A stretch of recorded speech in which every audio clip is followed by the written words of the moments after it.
আমাদের আরাপ মনি, উনি সুদূর দুপচাচিয়া থেকে এসেছেন।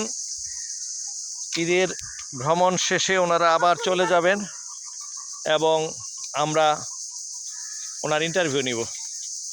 আরাপ মনি, আপনি এরকম পাগল টাগলের মতো আচরণ কেন করেন? আপনি স্বাভাবিক পুরুষের মতো আচরণ করতে পারেন না?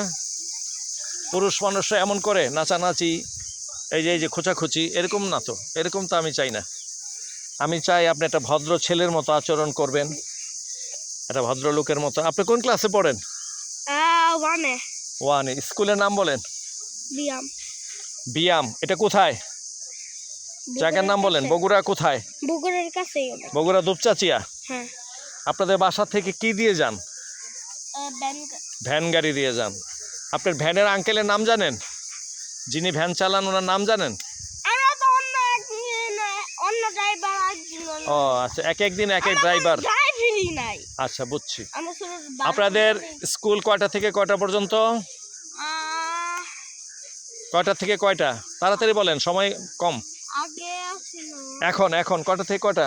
এই যে ঈদের ছুটির আগে।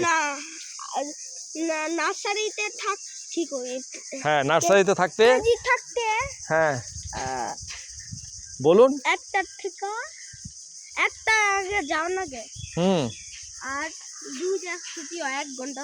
আচ্ছা, ভেরি গুড। আপনি আর্ট শিখেন? ছবি আঁকা শিখেন? পারেন, ভেরি গুড। আপনাদের স্কুল আবার কবে খুলবে? ঈদে খুলবো। আচ্ছা, ঠিক আছে, চলেন। আমরা এখন অনেক রৌদ্র লাগতেছে, আমরা বাসায় গিয়ে লেবুর শরবত খাই। চলেন। আল্লাহ হাফেজ।